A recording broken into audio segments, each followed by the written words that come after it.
নমস্কার, শুভ সন্ধ্যা। আজকে একটি বিশেষ দিন 22শে মে। যে 22শে মের জন্য আমরা অনেকেই তাকিয়ে থাকি, বিশেষ করে এই রামমোহন মেমোরিয়াল মিউজিয়াম এবং রামমোহন কলেজের পক্ষে এটি একটি বিশেষ দিন। যুগবতার মহাত্মা রাজা রামমোহন রায়ের জন্মদিন। তাই এই বিশেষ দিনটিকে আমরা প্রতি বছর যথাযোগ্য মর্যাদা দিয়ে পালন করি। আজকেও সেইভাবে আমরা সমবেত হয়েছি এবং আজকের দিনটির আরো তাৎপর্য যে আজ থেকে শুরু হয়ে যাচ্ছে রামমোহন রায়ের 250 বছর পূর্তির উৎসব। বিভিন্ন সংগঠনের তরফ থেকে গত সপ্তাহ থেকেই বিভিন্ন অনুষ্ঠান শুরু হয়েছে। আজকে সকালে সাধারণ ব্রাহ্ম সমাজের দ্বিশতসার্ধবার্ষিকী, সেই সমিতির তরফ থেকে অনুষ্ঠান হয়েছে। আগামীকাল রামমোহন রায় রিঅ্যাপ্রেজাল অ্যাট 250 সোসাইটির তরফ থেকে অনুষ্ঠান হবে। এছাড়াও রিমেম্ব্রেন্স সোসাইটির অনুষ্ঠান আছে, রামমোহন লাইব্রেরির অনুষ্ঠান আছে। আজকে বোধহয় রামমোহন লাইব্রেরির অনুষ্ঠানও বোধহয় আজকে হচ্ছে। তাই এই সমস্ত অনুষ্ঠানের মধ্যে দিয়ে আমরা তাকেই স্মরণ করছি, যিনি না থাকলে হয়তো বাংলাদেশ কেন ভারতবর্ষেও নবজাগরণ বা আজকের মতো পরিস্থিতি আসতো না। তাই আজকে তাকে স্মরণ করে আমাদের একটি সংক্ষিপ্ত প্রার্থনা। ওম পিতানহসি পিতানবোধি নমস্তেস্তু মামহিংসি विश्वानि देव सविता दुरितानि परासुव यद्भद्रं तन्नयासुव नमः शम्भवाय च मयोभवाय च नमः शंकराय च मयस्कराय च नमः शिवाय च शिवतराय च। তুমি আমাদের পিতা, পিতার ন্যায় আমাদের জ্ঞান শিক্ষা দাও, তোমাকে নমস্কার। আমাদের মোহ পাপ হতে রক্ষা করো, আমাদের বিনাশ করো না, আমাদের ত্যাগ করো না। হে দেব, পাপ সকল মার্জনা করো, যা কিছু কল্যাণ আমাদের মধ্যে প্রেরণ করো।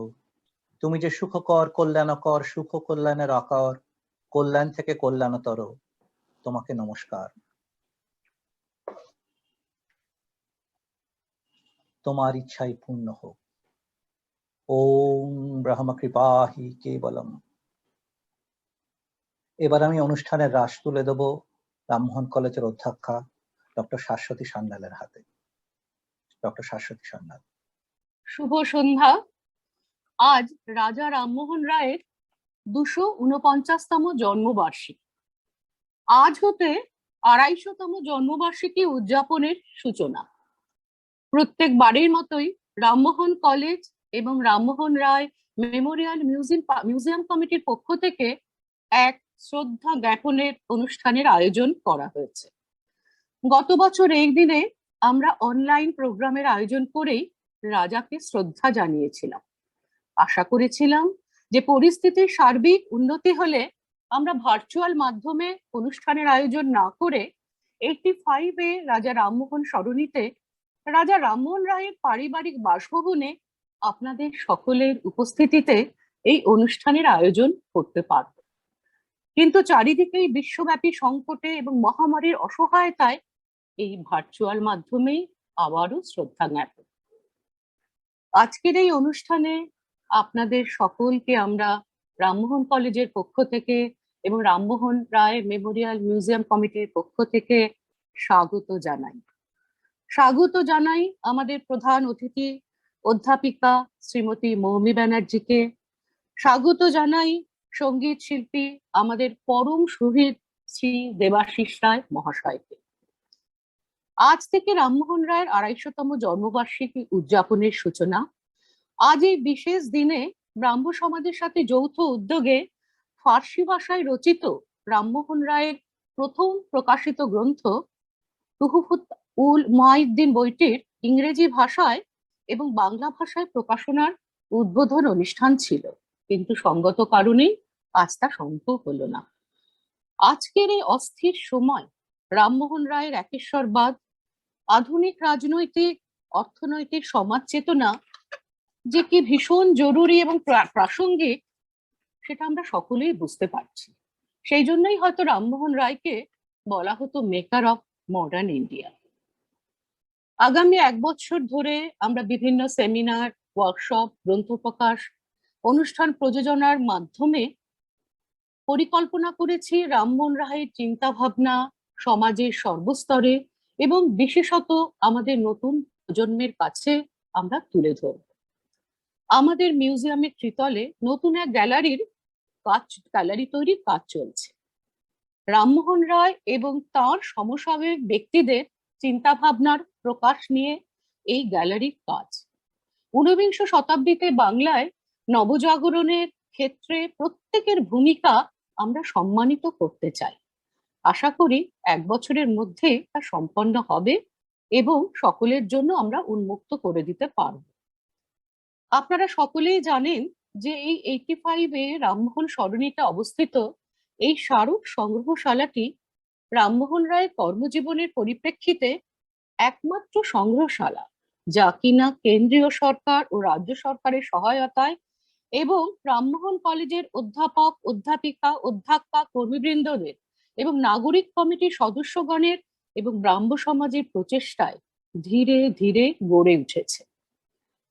আজ এই শুভ দিনে এই শ্রদ্ধা জ্ঞাপন অনুষ্ঠানে আবারও আপনাদের স্বাগত জানাই। এরপরে আপনাদের গান শোনাবেন সঙ্গীত শিল্পী শ্রী দেবাশিস রায়। তারপরে বক্তব্য রাখবেন আমাদের প্রধান অতিথি শ্রীরামপুর কলেজের ইতিহাসের অধ্যাপিকা শ্রীমতী মৌমি ব্যানার্জি। একটু মৌমি কি বিষয়ের উপর বলবেন আপনাদের একটু জানিয়ে রাখি। Remembering the historical legacy of Rammohan Roy, glimpses from the past to the present.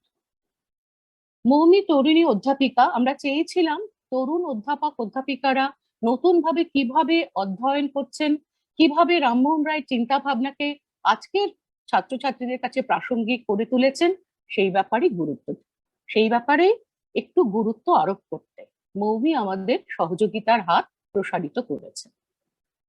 এবার সঙ্গীত শ্রী দেবাশিস রায়। অনিত্য বিষয়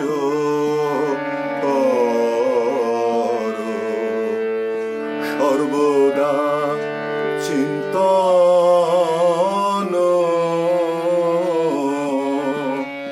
অনিত্য বিষয় সর্বদা চিন্তন, অনিত্য বিষয়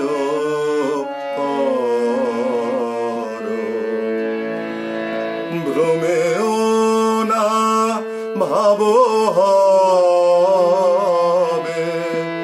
ভ্রমেও না ভাব হবে, নিশ্চয় মরণ, অনিত্য বিষয় সর্বদা চিন্তন,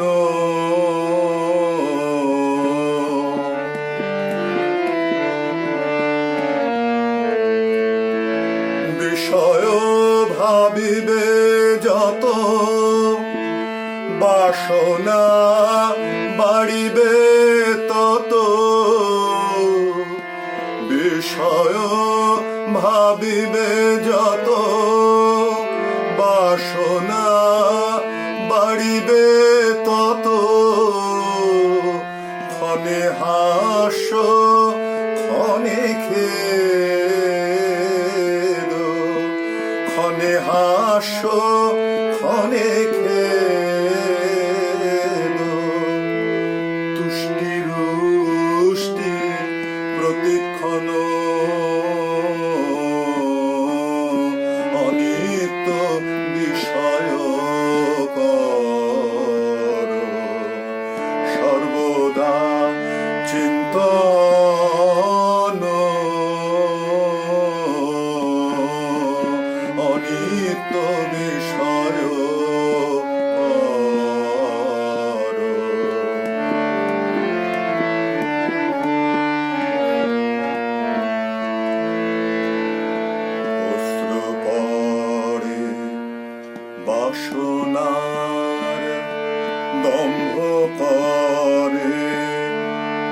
হাহাকার মৃত্যুর স্মরণে কাঁপে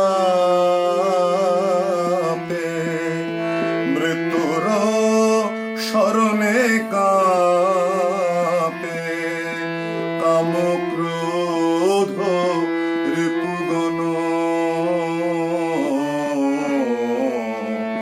অশ্রু পড়ে বাসনার দম্ভ করে হাহাকার মৃত্যুর স্মরণে কাঁপে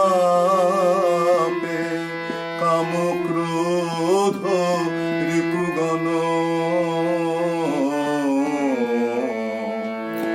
অতএব চিন্ত শেষ ভাব সত্য নির্বিশেষ অতএব চিন্ত শেষ ভাব সত্য নির্বিশেষ মরণ সময়ে বন্ধু একমাত্র তিনি হন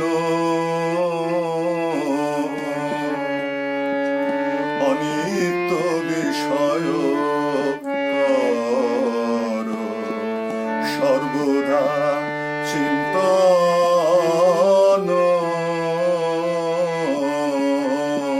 অনিত্য বিষয় কর।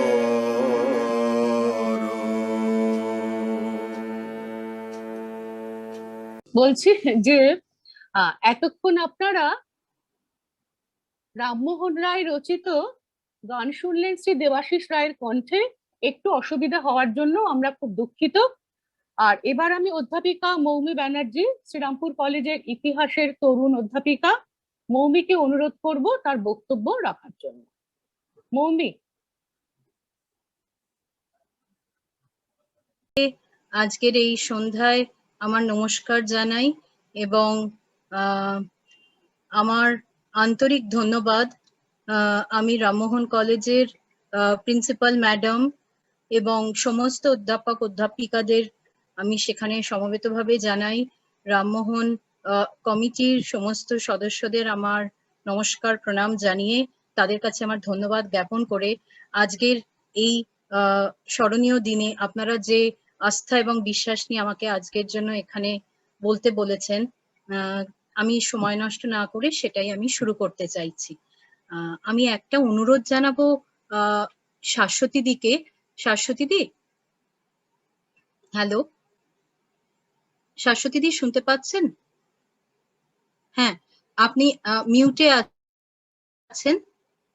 আমি আসলে, যদি আপনারা কিছু মনে না করেন, আজকের রামমোহন রায়, রাজা রামমোহন রায়ের বার্থ অ্যানিভার্সারিতে আমি তার সময়, মানে তার 249th এই বিষয়টাকে আমি, হ্যাঁ শাশ্বতী দি শোনা যাচ্ছে?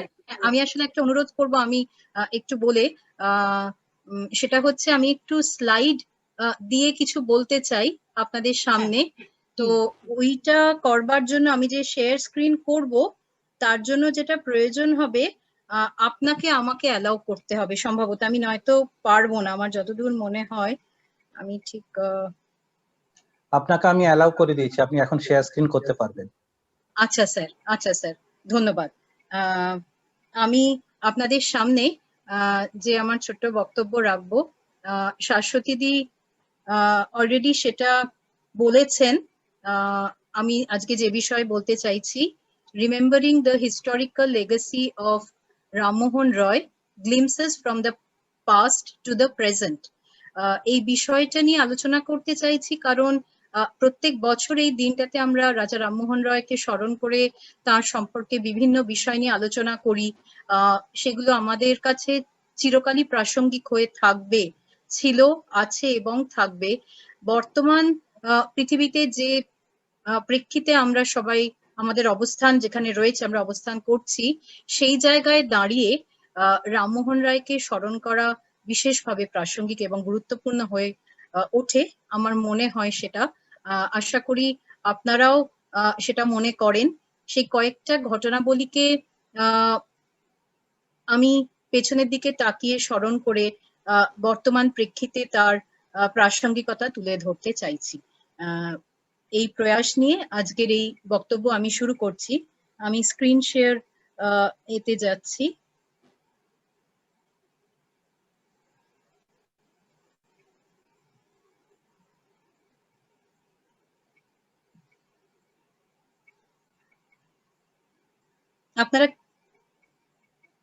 আপনারা কি দেখতে পাচ্ছেন?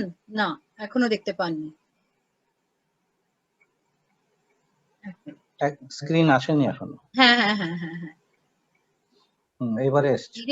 এটা তো অন্য জিনিস এসে গেছে। এক মিনিট, আমি হ্যাঁ, সেকেন্ড স্লাইডটা যান। একদম প্রথমে চলে যাই। হ্যাঁ হ্যাঁ হ্যাঁ, এটা কেন আসছে? প্রথম স্লাইডটা যান, একে ক্লিক হ্যাঁ করুন। হ্যাঁ, আপনি একদম এন্ডে আছেন তো, তাই।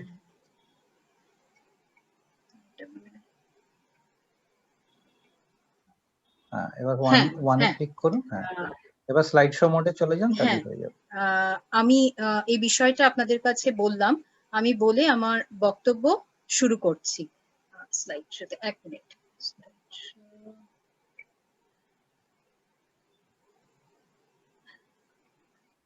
ভিউতে যান, ভিউ স্লাইড শো। হ্যাঁ হ্যাঁ হ্যাঁ হ্যাঁ হ্যাঁ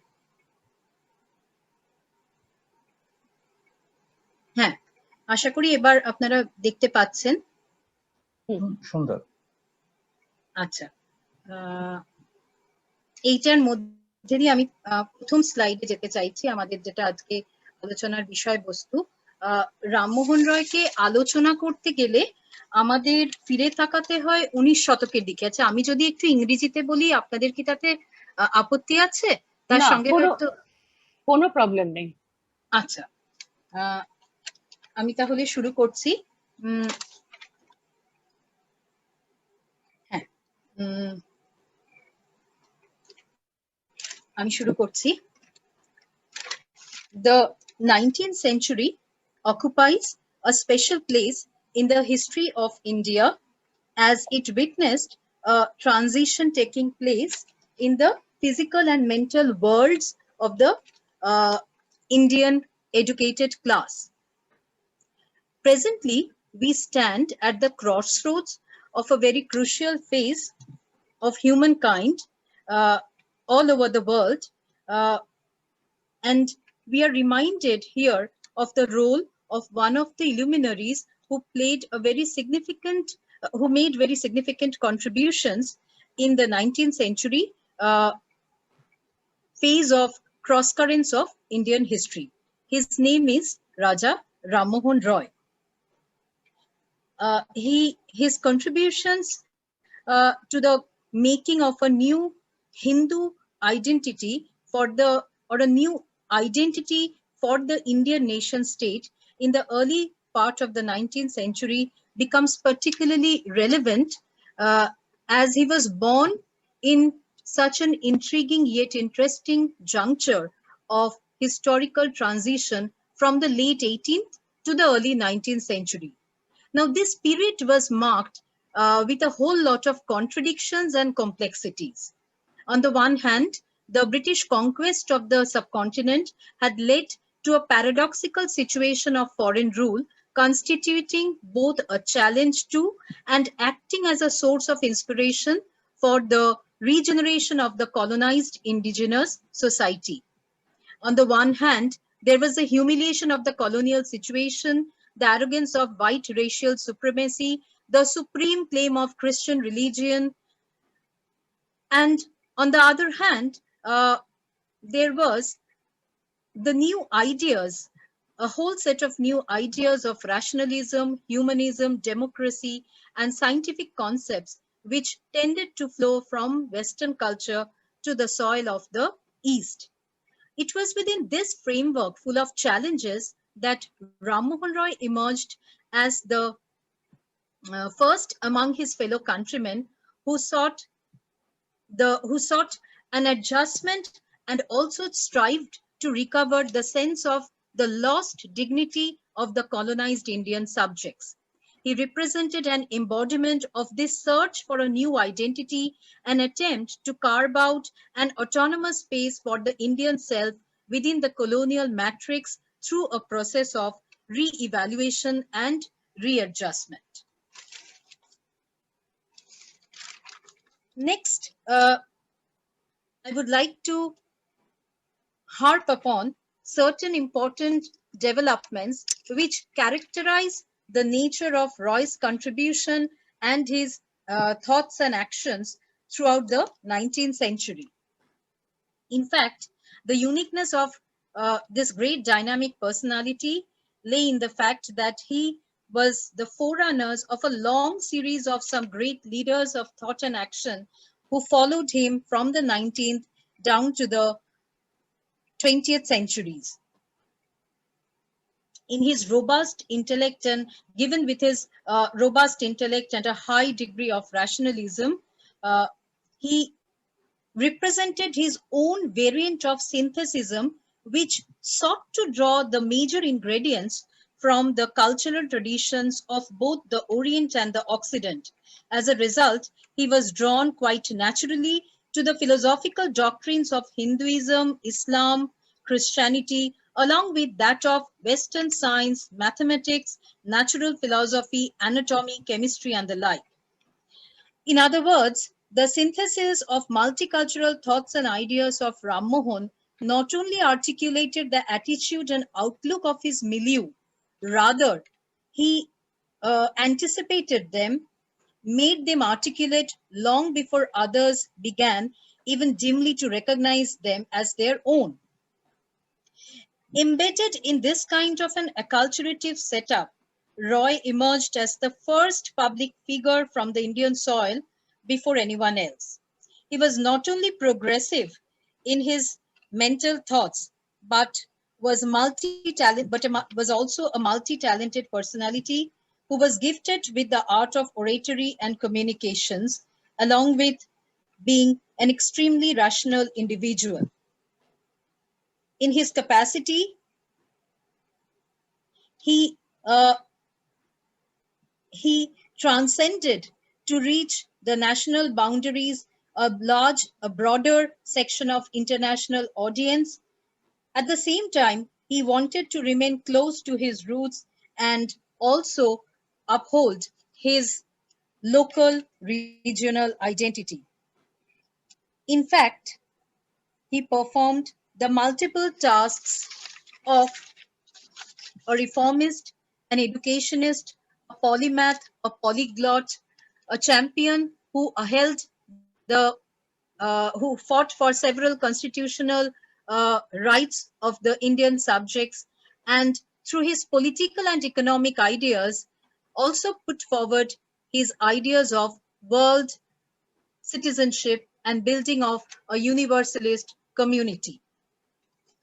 Interestingly, he was the first Indian to evolve a concord and convergence among the three Indian religious traditions of Hinduism, Islam, along with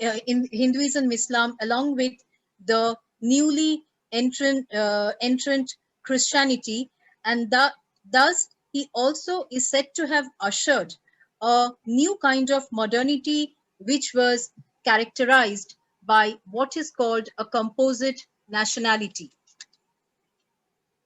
Being an ardent rationalist, Ram Mohan was also a lifelong crusader against all sorts of obscurantism, social evils, and superstitions. True that his works often caused considerable controversies during his lifetime, which also continue down to the present day. It cannot be denied that Ram Mohan tried to reform certain domains of Indian identity by which he wanted to carve out a new kind of self for the colonized Indian subjects. He entered the domain of religion secularly, as throughout his emphasis was on devotion, was not actually on devotion, but entirely on reason. And he may be considered as also a multi-sided editor of religion who was adequately qualified for this job. As in the 19th century, we know that religion was a shared belief and was one of the important institutional structures which made up of the entire total system, the social system. So the use of religious symbols or the interpretation of religious texts often became the medium for identity formation in the colonial environment. He was influenced by the humanistic, rational, democratic ideas of the West, and it should be recognized in this context that the rationalist acumen of Roy was inspired much earlier than he came under the impact of Western ideas. In this case, he drew upon the ingredients from the Islamic cultural traditions of the 8th century Mutazilites or the rationalists and the 12th century Muwahidins or the monotheists. The critical outlook which he had developed led him to refuse to accept unconditionally and unreasonably or uncritically what appeared to be most irrational aspects of Hindu religion. Therefore, often it was this rationalist streak in Ram Mohan that turned his own friends into his foes. It becomes pertinent to mention here in brief that in the present context, religion still continues to be an idiom of cultural identity for the Indians. But the growing forces of religious fundamentalism across the globe is a matter of great concern as it is being loaded with religious orthodoxy, irrationality, and unreasonable perversion. While approaching the sister centennial celebrations, birth celebrations of Ram Mohan Roy, we are reminded of this composite nature of the religious reforms of Ram Mohan that would finally help the Indian nation state to uphold its pluralistic character far from being eroded away. The other aspect of the reform movements that he undertook was in the sphere of social issues, and the socio-cultural ideological movements spearheaded by him formed an integral part of the evolving national consciousness of a subjugated colonized society. His deep concern about the inferior status accorded to Indian women in the contemporary society was really alarming. True that the evil social practice of sati or burning of widows on the funeral pyres of their deceased husbands was not something very unheard of or unknown during his time, but all the credit for bringing this matter to the concern of the colonial government goes to Ram Mohan Roy. It is also important to take notice that despite its prevalence from the pre-colonial or rather from ancient historical times, the rampant practice of sati drew several social reformers other than Roy to consider this issue for reform. But it also remains a matter of concern that the very question of the practice of sati was also interrelated with the question of female rights of proprietorship or female rights of property.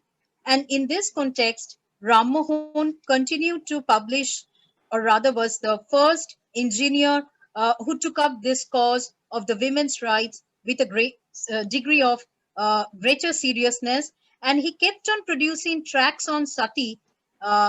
Also, he engaged himself in public debates with renowned learned Hindu scholars and pundits across the length and breadth of the country. Thereby, he tried to create a stir in the contemporary Bengali society.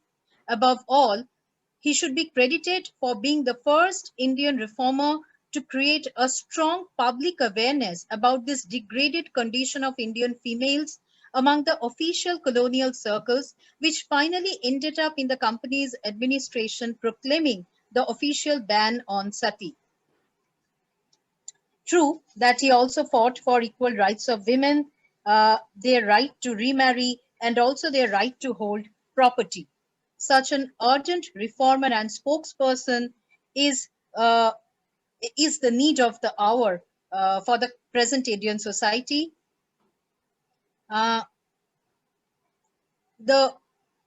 Currently, the Indian mental world is often being plagued with the social malaise, with several social malaise and evils, of which I really don't want to categorically mention, and which we all are aware of, but to which the Indian citizens should agree to remain only as mute spectators.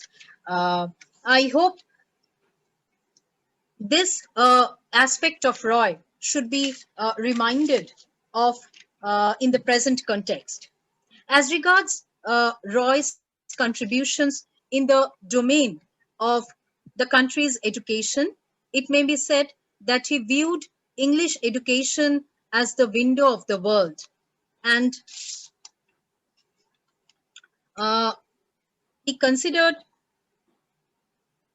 as a window of the world, and he considered it also as an opportunity to counteract the conservative, the obscurantist tendencies within the indigenous society that the institutions of British rule often tended to legitimize or recreate. Roy ardently campaigned for the perpetuation of Western knowledge in the minds of the young Indians. Although his pioneering efforts, we know that in the setting up of a college to disseminate English education to the native students, saw fruition through the foundation of the Hindu College in 1817, presently our Presidency College. Yet, for his uncompromising rationalist stance, he was forced to stay away from this entire project. It's important to remember that despite being an erudite Sanskrit scholar, Ram Mohan staunchly opposed the government's allocation of funds for the setting up of the Sanskrit College. He championed the cause for the dissemination of free English education with a scientific temperament, and he firmly believed that this would aid in establishing a more liberal and enlightened system of education for the masses who had been so far alienated by the traditional Sanskritized and Persianized literati. It is true that Roy did not demand for English to be the official medium of instruction for the masses. And it is also true that the first group of Indians to learn English were the Dadni merchants, through whom the English East India Company made contacts for their commercial and business transactions. They needed then the interpreters or the dobhashis and the secretaries or scribes who were called the munshis to help them run their administration in India. So English became the preferred means of communication rather than a vehicle of enlightenment.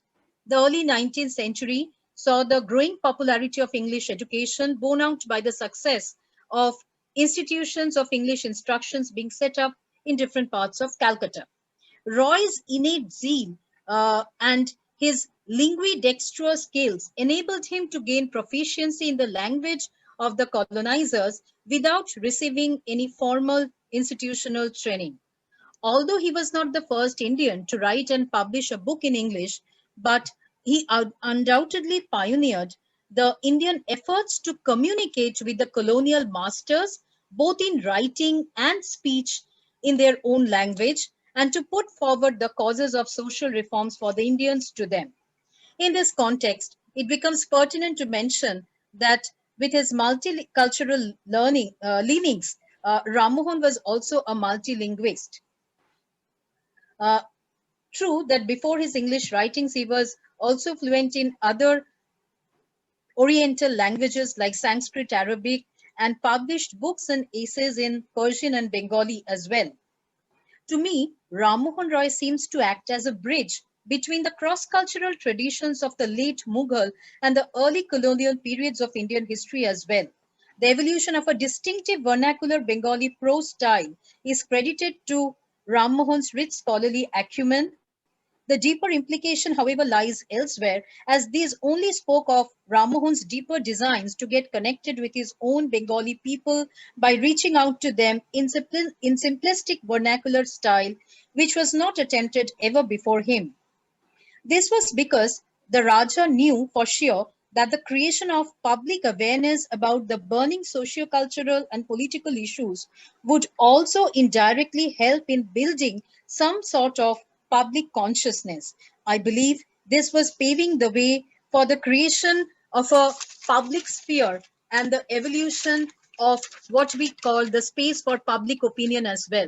But it took some more time for these to take a concrete shape. What really deserves special mention here is that this multilingual intellectual realized the utmost significance of English as a means of communication, not only with his local or regional countrymen, but also to cut across the boundaries of the region to reach out to the pan-Indian uh, sections of population, and finally being interwoven with the pluralistic Indian nation. By doing so, he ultimately upheld the significance of internationalism by reaching out to an international audience at large, and it was clearly spelled out in this polyglot genius of the 19th century. Ram Mohan's foray into the world of journalism too was one of his attempts to bring about a change in the socio-cultural landscape of his country through learning and education. He started the first Bengali weekly newspaper, Shangbad Kaumudi, in 1821, which conveyed to the readers the importance of discussion and the need for education of all. In 1822, he published his Persian journal, Miratul Akbar. Ram Mohan Roy's interest in politics sprang from his love for liberty. He was deeply aware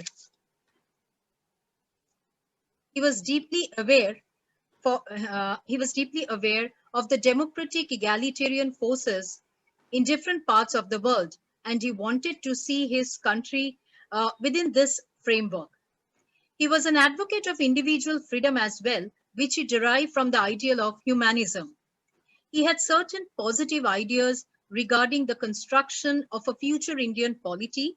For this, he was trying to assert the rights of the Indians that he had borrowed from the ideals of English constitution, and was also influenced by the contemporary ideas of democracy and equality, which were highlighted in the French and American revolutions of the time.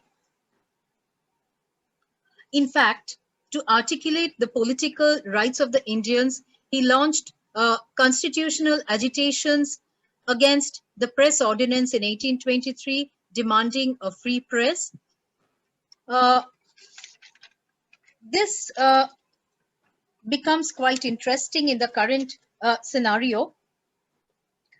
Ram Mohan defended the liberty or the free expression of the freedom of free expression of opinion for the press.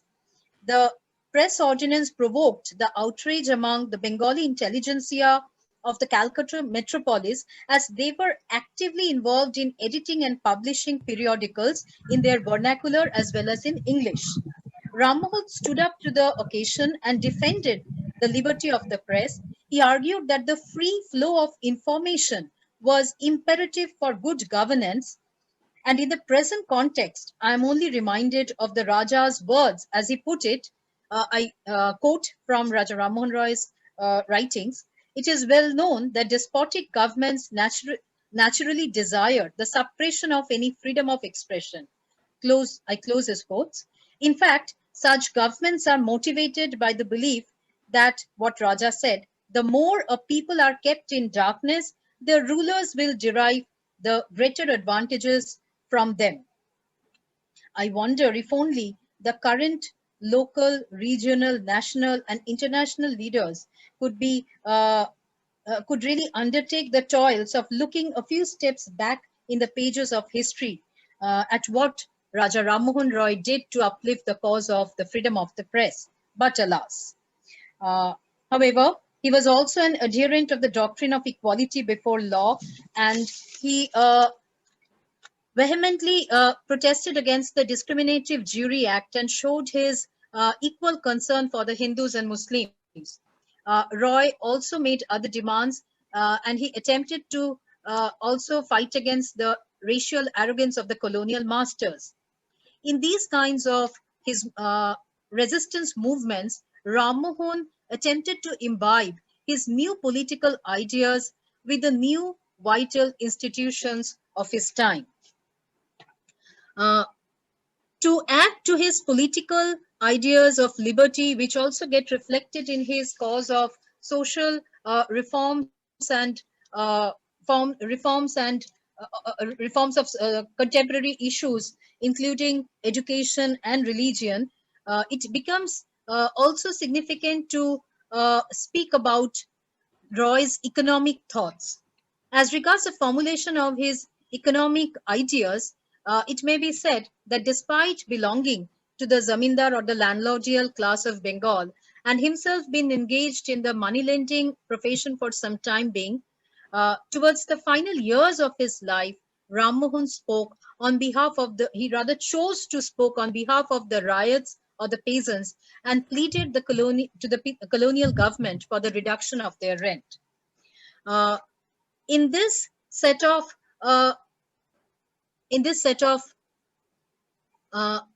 analysis, I would like to bring forth the relevance of looking at the contributions of Ram Mohan Roy to the articulation of his socio-cultural, political, and economic ideas. He was finally able to transcend the boundaries of his immediate context. In doing so, Ram Mohan was hinting at the creation of a universal community of religion, which, as we all know, was carried forth by Vivekananda at a later period. The idea of a world citizen also involved, along with the articulation of Roy's ideas. In the early 19th century, this had certainly helped the Indians to form a cultural distinctive identity of their own, while the Indian nation state was still in its embryonic stage. Ram Mohan upheld the notions of pluralism and secularism, which became not only so pertinent during his time, but rather tends to become so more in the present context. The spirit of his pluralist and secularist ideas need to be refueled once again in a matrix of multicultural identities of India at the present. Thank you. I would like to thank all of you for your patient hearing. Hello. বলুন বলুন শুনতে Hello. পাচ্ছি। হ্যাঁ, আমি actually ভিডিওটাকে দিতে চাইছি। হ্যাঁ, আমি যদিও ইংরেজিতে বললাম, কিন্তু যে বিষয়টি আমার কাছে মনে হয়েছে যে খুবই প্রাসঙ্গিক এবং তার প্রাসঙ্গিকতা আগামী দিনে আরো বর্ধিত হবে।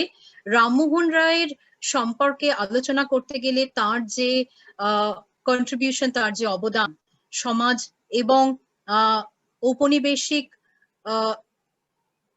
অধীনস্থ ভারতীয়দের যে নতুন আইডেন্টিটি বা পরিচিতি গঠনের ক্ষেত্রে সেটা আরো বেশি গুরুত্ব লাভ করবে এবং সেই প্রাসঙ্গিকতা বর্তমান প্রেক্ষিতে আঞ্চলিকতার পরিধি ছাড়িয়ে জাতীয়তাবাদের ঊর্ধ্বে উঠে একটি আন্তর্জাতিক সমাজ গঠনের দিকে ধাবিত হতে আমাদেরকে ইঙ্গিত করে। To go ahead and progress towards the creation of an international community, আজকে যেটা আমরা গ্লোবাল ভিলেজ বলে বলি, তার সম্পর্কে আজ প্রায় 250 বছর আগে, 250 আমরা বলবো না, প্রায় 200 বছর আগে রামমোহন রয় স্বয়ং সেটা অনুভব করেছিলেন, তার গুরুত্ব। So he could foresee the kinds of cross currents that would be shaping the world in the future times. যদিও তিনি এটা কোনো কনসিয়াসলি বা সচেতন ভাবে করেননি, কিন্তু তার মধ্যে যে তাগিদটা সর্বোপরি কার্যকরী ছিল তা হচ্ছে his very context, his very condition of being subjugated in a colonial state of conditions, in a colonial state of things. এই সেই colonial state of things থেকে আজকে আমরা বর্তমান প্রেক্ষিতে যে ধরনের স্কিম অফ থিংসে ইন দ্য ন্যাশনাল ইন্টারন্যাশনাল কনটেক্সটে দাঁড়িয়ে রয়েছি, তাতে রামমোহন রায়ের অবদানের দিকে আমাদের বারে বারে ফিরে তাকাতে হয়, সেটা আরো বেশি প্রাসঙ্গিক হয়ে ওঠে। এবং তার গুরুত্ব যদি আজকে আমরা না অনুভব করি, বর্তমানে কিন্তু আমাদেরই সেই শঙ্কার দিকে এগিয়ে যেতে হবে। Rather, we should take his contributions as a mark of caution for us to be guided in the future years to come. And standing at the crossroads of this global pandemic, it becomes more relevant to look at him with our homage and tribute being paid to him on this very particular special day. আমি আমার বক্তব্য শেষ করছি। আপনাদের অনেক ধন্যবাদ। আমি শাশ্বতীর দিকে বলবো সাম আপ করে, যদি কোয়েশ্চেন্স কিছু ইনভাইট করেন। এতক্ষণ আমরা অধ্যাপিকা মৌমি ব্যানার্জির মনোজ্ঞ ভাষণ বা বক্তৃতা শুনলাম। আমরা সকলেই খুব সমৃদ্ধ হলাম। আজ যারা উপস্থিত আছেন হাউসে, এবার আমি জিজ্ঞেস করছি তারা অধ্যাপিকা ব্যানার্জিকে যদি কোনো প্রশ্ন করতে চান করুন এবং তিনি তার উত্তর দেবেন। তিনি যেহেতু রামমোহন রায়ের জীবনের বিভিন্ন আঙ্গিকে আলোচনাটা করলেন এবং আপনাদের নানা কিছু প্রশ্ন থাকতে পারে, আপনারা তাকে এক এক করে প্রশ্ন করুন। আপনাদের যদি কোনো প্রশ্ন থাকে আপনারা একটু আনমিউট করে প্রশ্নটা করবেন।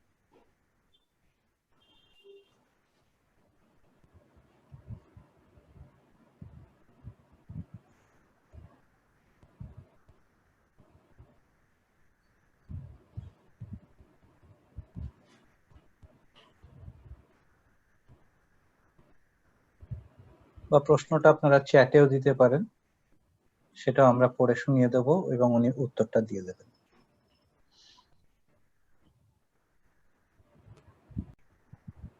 খুব একটা প্রশ্ন আছে বলে মনে হচ্ছে না, তো আমরা যদি কোনো প্রশ্ন না থাকে আমরা তাহলে দেবাশিস রায়কে অনুরোধ করতে পারি আরেকটি গান শোনানোর জন্য। মানিলাম তুমি পরম সুন্দর, মানিলাম তুমি পরম সুন্দর, গৃহ পূর্ণ ধনে আরো সর্বগুণে গুণাকর, মানিলাম তুমি পরম সুন্দর।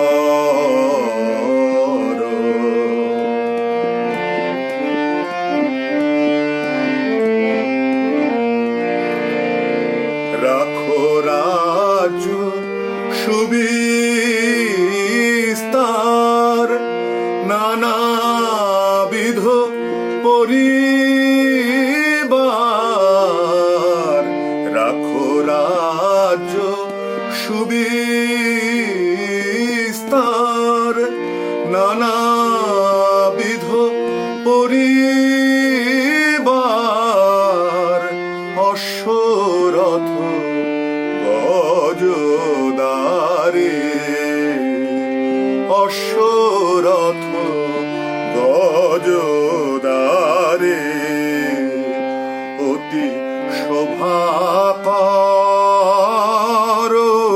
মানিলাম তুমি পরম সুন্দর।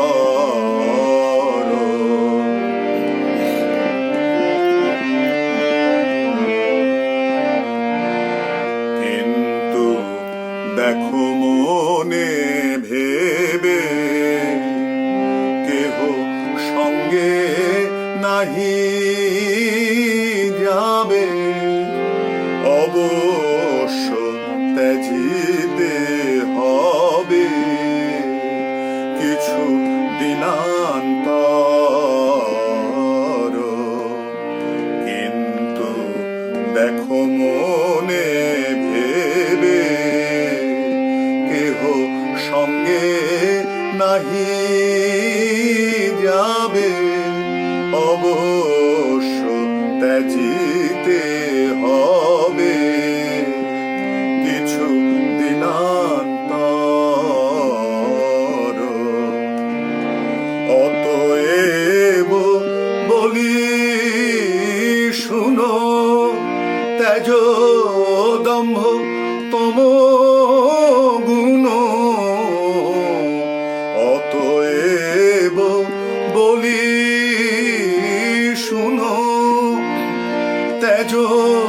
দম্ভ তম গুণ মনেতে বৈরাগ্য আনো, মনেতে বৈরাগ্য আনো, হৃদে সত্য পরাৎপর মানিলাম, হও তুমি পরম সুন্দর।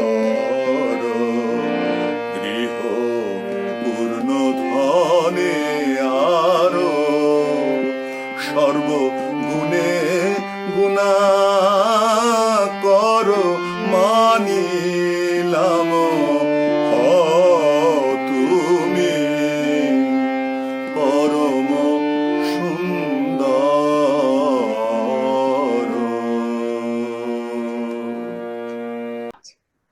এতক্ষণ আপনারা রামমোহন রায় রচিত সঙ্গীত শুনলেন শ্রী দেবাশিস রায়ের কণ্ঠে। এখন আমরা আজকের এই শ্রদ্ধা জ্ঞাপন অনুষ্ঠানে একেবারে শেষ পর্যায়ে এসে গেছি। সমস্ত অনুষ্ঠানের শেষেই থাকে ধন্যবাদ জ্ঞাপনের পালা। আজকের এই অনুষ্ঠানে ধন্যবাদ জ্ঞাপন করবেন আমাদের রামমোহন কলেজে অধ্যাপক প্রফেসর ডক্টর শ্রী সমরেন্দ্রনাথ বন্দ্যোপাধ্যায় মহাশয়। আমি সমরেন্দ্রনাথ বাবুকে অনুরোধ করব ধন্যবাদ জ্ঞাপনের জন্য। নমস্কার। নমস্কার অধ্যক্ষা প্রিন্সিপাল ডক্টর শাশ্বতী সান্যাল।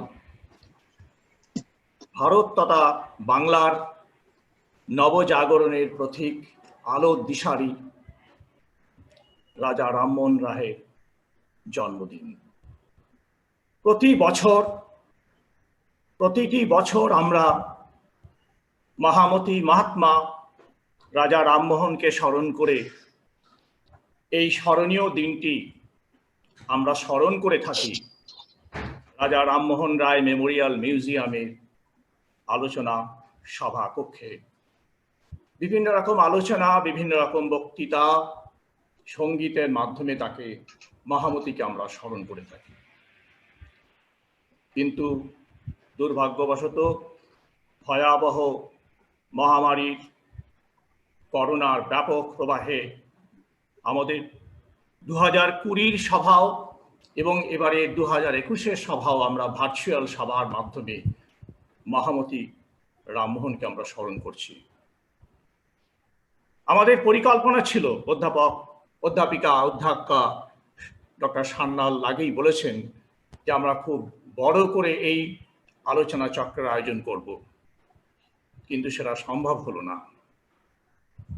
যাই হোক, আজকের এই অনুষ্ঠানের প্রধান অতিথি এবং প্রধান বক্তা অধ্যাপিকা প্রফেসর মৌমি ব্যানার্জি, শ্রীরামপুর কলেজের ইতিহাসের অধ্যাপিকা। তার অদ্ভুত মনোজ্ঞ বক্তব্য তিনি উপস্থাপনা করেছেন। রামমোহনের শিক্ষা দীক্ষা, তার জ্ঞান, তার ব্যক্তি, তার কর্মযোগ্য, আন্তর্জাতিক মহলে তার যে বিরাট ব্যক্তি কর্মযোগ্য সম্পর্কে তিনি অভূতপূর্ব বক্তব্য তিনি উপস্থাপনা করেছেন।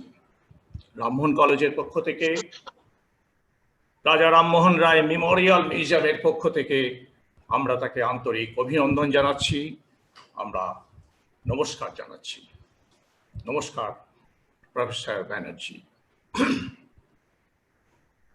আমি ধন্যবাদ জানাবো, অভিনন্দন জানাবো, শ্রদ্ধা জানাবো আমাদের দুই প্রবীণ অধ্যাপকা, প্রাক্তন অধ্যাপকা। একজন হচ্ছেন অধ্যাপিকা নন্দিতা দাশগুপ্তা, আর একজন হচ্ছেন ডক্টর মধুশ্রী ঘোষ। এরা একজন সম্পাদিকা এবং আমাদের সভাপতি। বয়সজনিত কারণে তারা এই ভার্চুয়াল সভায় তারা উপস্থিত থাকতে পারেননি, কিন্তু আমাদের এই মিউজিয়ামের প্রত্যেকটি কর্মকাণ্ডে তারা ওতপ্রোতভাবে জড়িত থাকেন। আমরা আমাদের কলেজের তরফ থেকে, মিউজিয়ামের পক্ষ থেকে তাদের নমস্কার, তাদের শ্রদ্ধা জানাচ্ছি। ধন্যবাদ জানাবো আমি আমাদের এই ভার্চুয়াল সভাটা সুষ্ঠুভাবে পরিচালনা করার জন্য মাননীয় মহাশয় অমিত দাস মহাশয়কে। ধন্যবাদ অমিত বাবু। ধন্যবাদ জানাবো আমাদের কলেজের অধ্যক্ষা ডক্টর শাশ্বতী সান্যাল, মাননীয়া ডক্টর শাশ্বতী সান্যাল মহাশয়কে। সামগ্রিকভাবে এই অনুষ্ঠানটি তিনি পরিচালনা করেছেন। এই অনুষ্ঠান পরিচালনার জন্য যা যা করার তিনি দায়িত্ব ভার গ্রহণ করেছিলেন। আমি ধন্যবাদ জ্ঞাপন করব ব্রাহ্ম সমাজের অনেক সদস্যা এই ভার্চুয়াল মিটিংয়ে উপস্থিত আছেন বা ছিলেন। মাননীয়া কুমকুম ব্যানার্জি মহাশয়া, মাননীয়া মিতালি গাঙ্গুলি মহাশয়া, মাননীয়া সমিতা দাস মহাশয়া, এছাড়া রামমোহন কলেজের সম্মানীয় অনারেবল গভর্নিং বডির প্রেসিডেন্ট, আমাদের অন্যান্য সদস্যদের রামমোহন কলেজের পক্ষ থেকে, এই মেমোরিয়াল মিউজিয়ামের পক্ষ থেকে তাদের আন্তরিক অভিনন্দন, তাদের আন্তরিক ধন্যবাদ জানাচ্ছি। ধন্যবাদ জ্ঞাপন করব রামমোহন কলেজের সমস্ত অধ্যাপক, অধ্যাপিকা, শিক্ষাকর্মী, ছাত্রী যারা এই অনুষ্ঠানে অংশগ্রহণ করে আমাদের অধ্যাপিকা ব্যানার্জি বক্তব্য তারা উপভোগ করেছেন। ধন্যবাদ জ্ঞাপন করব, নমস্কার জানাবো আমাদের রামমোহন রায় মেমোরিয়াল মিউজিয়ামের প্রত্যেকটি স্টাফ মেম্বারকে, সদস্যদের। তারা অনেকেই উপস্থিত আছেন, অনেকেই টেকনিক্যাল অসুবিধার জন্য তারা থাকতে পারেননি। রামমোহন কলেজের পক্ষ থেকে, মিউজিয়ামের পক্ষ থেকে আমি আন্তরিক অভিনন্দন জানাচ্ছি। আমি ধন্যবাদ জানাবো, প্রতি বছরই তাকে আমরা পাই, আমাদের অতি প্রিয় দেবাশিস রায় মহাশয়কে, যিনি আমাদের অপূর্ব ব্রহ্মসঙ্গীত পরিবেশন করে আমাদের আনন্দ দান করেন। তিনি এই ভার্চুয়াল মিটিংয়ে সঙ্গীত পরিবেশন করছেন। আমাদের তরফ থেকে তাকে আমরা আন্তরিক ধন্যবাদ জানাচ্ছি। আর সর্বশেষে আমি ধন্যবাদ জানাবো আমাদের পরিচিত অধ্যাপক, অধ্যাপিকা, সদস্যরা থাকার ছাড়াও বহু রামমোহন অনুরাগী এই অনুষ্ঠানে তারা যোগদান করেছেন। আমার আত্মীয়া, আমার বন্ধু বান্ধব এবং কলকাতার বাইরে থেকেও অনেক এই অনুষ্ঠানে যোগদান করেছেন। আমাদের কলেজের তরফ থেকে, আমাদের রামমোহন মেমোরিয়াল মিউজিয়ামের পক্ষ থেকে নমস্কার, অভিনন্দন জানাচ্ছি। নমস্কার। আমি আমার বক্তব্য আমাদের প্রিন্সিপাল ম্যাডামের কাছে আমি ফিরিয়ে দিচ্ছি। তিনি এই অনুষ্ঠানের সমাপ্তি ঘোষণা করবেন। নমস্কার।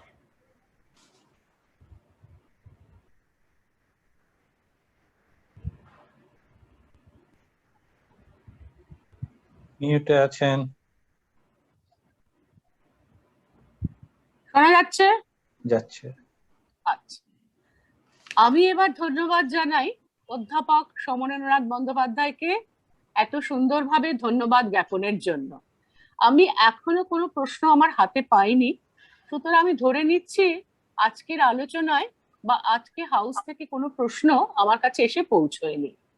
তাই আজকে দিদি একটি প্রশ্ন আছে। আচ্ছা আচ্ছা, যখন দেবাশিস বাবুর গান হচ্ছিল তখনই একটি প্রশ্ন আমি দেখেছি, আমি চ্যাট বক্সে দেখেছিলাম এবং আমি লিখেছিলাম যে ওটা হয়ে গেলে মানে আমি চেষ্টা করব ওটা উত্তর দিতে। আপনারা যদি অনুমতি দেন হ্যাঁ তাহলে অবশ্যই, আমি প্রশ্নটা অবশ্যই, হ্যাঁ আপনি প্রশ্নটার উত্তর দিন।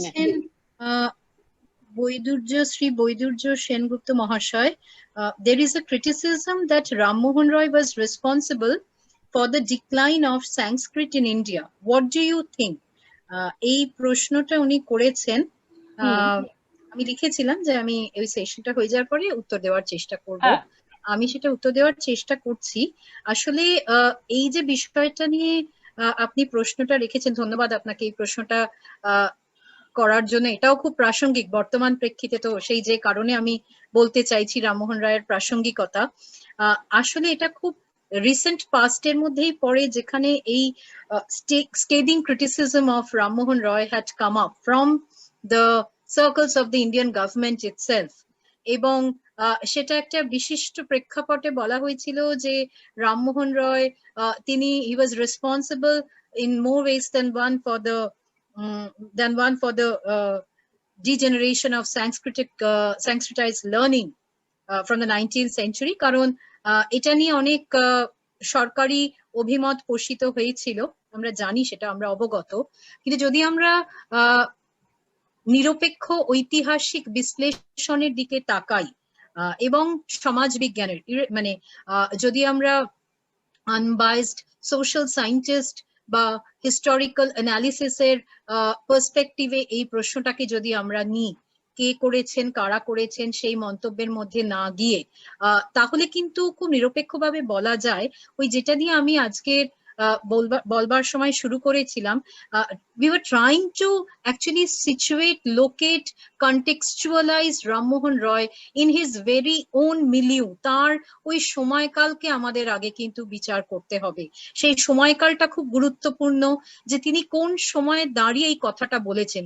He himself was trained in traditional Sanskritic learning and he was himself so well fluent and মানে highly versed in Sanskrit, এবং সংস্কৃত ভাষায় তার শুধুমাত্র পড়া বা বলা নয়, তাই নিয়ে লেখাপত্র করারও অ্যাকিউমেন তার ছিল, scholarly অ্যাকিউমেন in different zones of dealing with this language and the culture of Sanskrit। কিন্তু ওনার যে আপত্তিটা ছিল, উনি কিন্তু তার বদলে যে ইংরেজি ভাষাতে ইংরেজি শিক্ষা ব্যবস্থা প্রচলিত হবে, সেটা প্রবর্তিত হবে, সেটার জন্য দাবি করেনি। আমি বলেছি উনি কিন্তু মাস এডুকেশনের কথা বলছেন, free western kind of education, একটা এমন শিক্ষা ব্যবস্থার set up which was based on the western model, যেখানে rationalism, scientific knowledge, সেই টেম্পারামেন্টটা মানুষের মনে তৈরি হবে, সেটা সংস্কৃত ভাষাতে না করে অন্য ভাষাতে হতে পারে। কিন্তু তিনি সংস্কৃত কলেজের স্থাপনের ক্ষেত্রে যে মানে সরকারি উদ্যোগকে তিনি আপত্তি জানিয়েছিলেন, তার বিরোধিতা করেছিলেন, সেটা হচ্ছে ওই যে অত অর্থ ব্যয় সংস্কৃত কলেজ স্থাপনের মধ্যে হবে, সেটা কিন্তু অন্য কোথাও নিয়োজিত করা যেতে পারে, এবং সেই ইনভেস্টমেন্টটা would be crucial for the upliftment of the degenerative condition of the subjugated Indians। ফলে ওনার কিন্তু সংস্কৃত ভাষা বা সংস্কৃত মানে ভাষাকে কেন্দ্র করে যে সংস্কৃতি গড়ে উঠেছিল আমাদের ঐতিহাসিক প্রাচীন কাল থেকে, সেইটাকে কিন্তু উনি প্রাচীন ঐতিহাসিক অতীত কাল থেকে, সেটাকে তিনি কিন্তু তার সিগনিফিকেন্সকে তিনি ডিমিন করতে কোনো মতেই চাননি। সেটাকে তিনি রেখে দিয়ে তার পাশে অতিরিক্ত গুরুত্ব যে বিষয়টা, সেটার কথা বলেছেন। এবং আমরা কিন্তু এই প্রশ্নটা কখনো করিনি যে তিনি তো পার্সিয়ান ভাষাতেও শিক্ষা দেওয়ার জন্য অ্যাডভোকেট করেননি, তিনি সংস্কৃতও যেমন করেননি, পার্সিয়ান করেননি, অ্যারবিক করেননি, গ্রিক, হিব্রু, ল্যাটিন, তিনি আরো অন্যান্য ভাষায়, আন্তর্জাতিক ভাষায় তিনি সেগুলো সম্পর্কে he was well fluent and he was a multilinguist. উনি অন্য কোনো ভাষার কথা বলেননি, উনি এমন একটি পাশ্চাত্যের এমন একটি ভাষা ভিত্তিক শিক্ষা ব্যবস্থার কথা বলেছেন, যার মধ্যে দিয়ে ওই যে বললাম যে স্থানীয় তথা প্রাদেশিক তথা জাতীয় সমস্ত বিধি লঙ্ঘন করে একটি আন্তর্জাতিক বিশ্ব প্রেক্ষাপটে ভারতীয় যে পরিচিতি, সেটাকে যাতে তুলে ধরা যায়, তার মানকে যাতে সামনে এনে রাখা যায়, সেইটার জন্য তিনি সচেষ্ট ছিলেন। এই উদ্দেশ্যে তিনি বলেছিলেন যে ওয়েস্টার্ন সিস্টেম অফ এডুকেশন, পাশ্চাত্য শিক্ষা ব্যবস্থা, সেটাকে প্রাচ্যে যাতে প্রয়োগ করা হয়, প্রবর্তন করা হয়, তার জন্য যাতে সরকার, colonial government, English East India কোম্পানির যে সরকার, তারা সেক্ষেত্রে উদ্যোগ নেন। ফলে তার কিন্তু খুব পরিষ্কার ব্যাপার ছিল, he had no particular grudge or reservation for Sanskrit on an individualistic plane, সেটা কিন্তু কখনোই ছিল না। It was for the interest of the masses at large, for his countrymen at large, his countrymen who were all subjugated under the dominance of colonialism, and which was to turn into the domineering status, or the domineering experience of being under imperialism within another 50 years. শতকের দ্বিতীয়ার্ধের মধ্যেই ভারতীয়রা স্পষ্টভাবে উপলব্ধি করতে পারেন যে তারা শুধুমাত্র উপনিবেশিকতার অধীনস্থ নয়, তারা সাম্রাজ্যবাদের অধীনস্থ। সেই শ্যাকলস থেকে তাদের বেরিয়ে আসতে হলে তাদেরকে যেভাবে নিজেদের তৈরি করতে হবে সেই সাম্রাজ্যবাদী ঔপনিবেশিক শাসক গোষ্ঠীর সমতুল্য করে তুলতে হবে। ফলে সেই জন্য তাদের দেওয়া, তাদের প্রবর্তিত বা তাদের প্রচারিত বিশ্বাস এবং শিক্ষা সেইটাকে হাতিয়ার করে তাদের বিরোধিতা করতে হবে। To use those tools of Western education and to boomerang them to the colonial rulers. ফলে সংস্কৃতর পতনের জন্য ভারতে তিনি দায়ী ছিলেন, এটা কিন্তু ঐতিহাসিক বা সমাজবিজ্ঞানের বিশ্লেষণে দাঁড়িয়ে নিরপেক্ষভাবে এটা কিন্তু মেনে নেওয়া যায় না। ফলে তিনি কোনো মতেই সেটাতে he was in no way responsible for that. Rather, তিনি অনেক সমৃদ্ধভাবে সংস্কৃতকে ব্যবহার করেছিলেন, প্রয়োগ করেছিলেন। যে সংস্কৃত ভাষায় রচিত উপনিষদ থেকে তিনি সমস্ত ইনগ্রেডিয়েন্টস নিয়ে তার সোশিও রিলিজিয়াস কালচারাল রিফর্ম মুভমেন্টকে তিনি প্রোগ্রেস করতে পেরেছিলেন, সেগুলোকে অগ্রসর করাতে পেরেছিলেন, এগিয়ে নিয়ে যেতে পেরেছিলেন। ফলে সেইটাকে আমাদের মাথায় রাখতে হবে। ধন্যবাদ। ধন্যবাদ। আর যদি কিছু প্রশ্ন না থাকে তাহলে আজকের এই শ্রদ্ধা জ্ঞাপন অনুষ্ঠানের সমাপ্তি ঘোষণা করছি। আশা করি সুস্থ পৃথিবীতে আগামী বছর রামমোহন রায়ের 250তম জন্মবার্ষিকী আমরা আমাদের মিউজিয়ামের হলে আপনাদের সকলের উপস্থিতিতে আয়োজন করতে পারবো এবং শ্রদ্ধা জানাতে পারবো। নমস্কার। নমস্কার, আপনারা সকলে ভালো থাকবেন, সুস্থ থাকবেন। যে স্বাস্থ্যবিধিগুলো মেনে চলার কথা বলা হচ্ছে সেগুলো দয়া করে মানবেন, বাড়িতে থাকবেন, stay at home, stay safe. নমস্কার। নমস্কার।